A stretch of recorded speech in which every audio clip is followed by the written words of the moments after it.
So in today's video, basically we're going to show you the 5 records you should keep on your farm if you want to increase profits. Hello once again, viewers.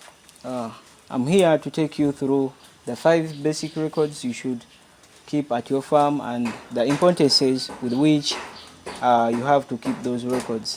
Talking about the records kept at the farm, firstly we have the animal taking. This animal taking helps you to know which animals you have at the farm for proper budgeting in terms of feeds and treatment. So here, animal taking, it is like we call it stock taking. Sometimes you call it stock taking, knowing how many rabbits you have at the farm, of which sex, and of what type or the breed. So here, talking about another type is that we have the breed type. The breed type is that record we also take at the farm to know which breed do we have at the farm, its origin. Here we talk about the seer and the dam. That's the male and the female. That means our rabbits were both New Zealand whites that gave birth to a breed type New Zealand white. So here we also have another record we take at the same page, is that we take the mating records. Mating records, that's when you have your male interfere with the female. So here we are helped by these linings, whereby we have the mating date.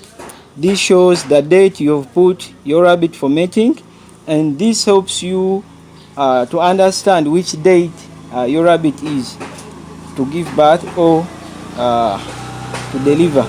So we have here mate with, that means the type of the male you have met with your rabbit. It being in a cage, we always have cages numbered, or we give those rabbits, the male rabbits, names.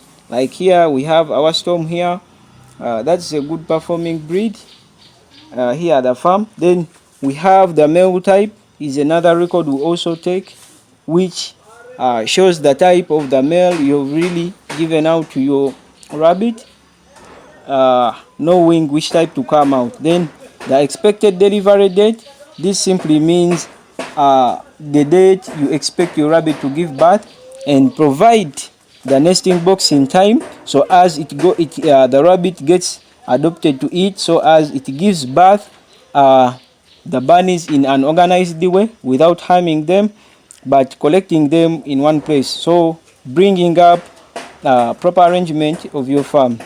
That's the expected delivery date. So the actual date of delivery is always what we note down here.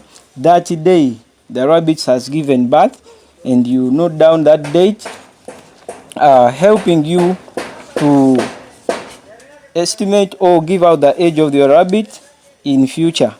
So we have another record we take, which is number of bunnies.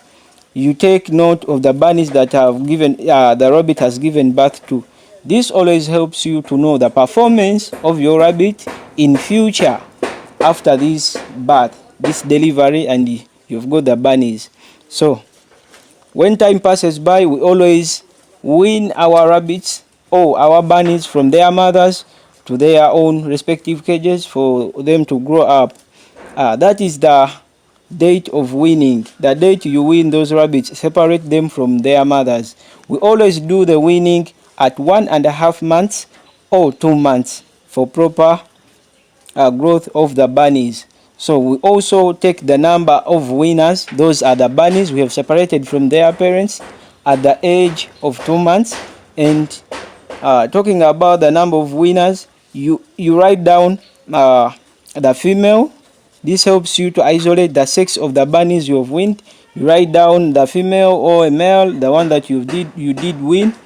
That means you have a proper knowing of what you're taking at the farm. Then here we have another column where we have winners transfer to. That means the cage you did set for the winners, all those young bunnies you did get from their mother at the age of 2 months. It helps you to easily identify where you have allocated them to. Then we always have the last column which talks about the comments. These comments may also work for the bunnies, may also work for the mothers, because there are some mothers that you do meet and on the actual date of delivery here they don't deliver, and you have to write down that comment as to the reason as to why it did not give birth. We have some accidents that do happen. The mother faces miscarriage or it misses its delivery. So that's the best importance as to why we take these records at the farm. Then talking about another type of records we take at the farm is that we have the sales records. These sales records, as a farmer, you must be keeping these records to know the performance of your farm in terms of expenditure and in terms of income. Sorry. Looking at our records here, basically we note down the sales at the farm, either being the actual rabbits, the real rabbits, or the byproducts of rabbits. Byproducts I talk about urine. We have the droppings, which can also be used as manure. Rabbit urine also used as a pesticide or a manure also. So these records are really very important at the farm, because they help you to know whether you're making profits or losses at the farm. Then another record we also take at the farm is we have the farm activities that do happen on a farm, it being visitors, it being deliveries. That means you have to take the records. The reason as to why we take these records is to monitor the movements of in and out at the farm.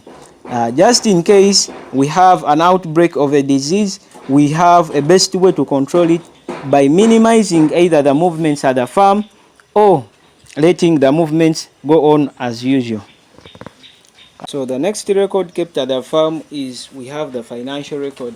This financial record bases on two things. We also base at expenditure, like for a certain year, the month, the date, even what you were spending on, and the amount you did spend during that time. So this helps you to know what your farm is spending or what's your expenditure during the process of rabbit farming.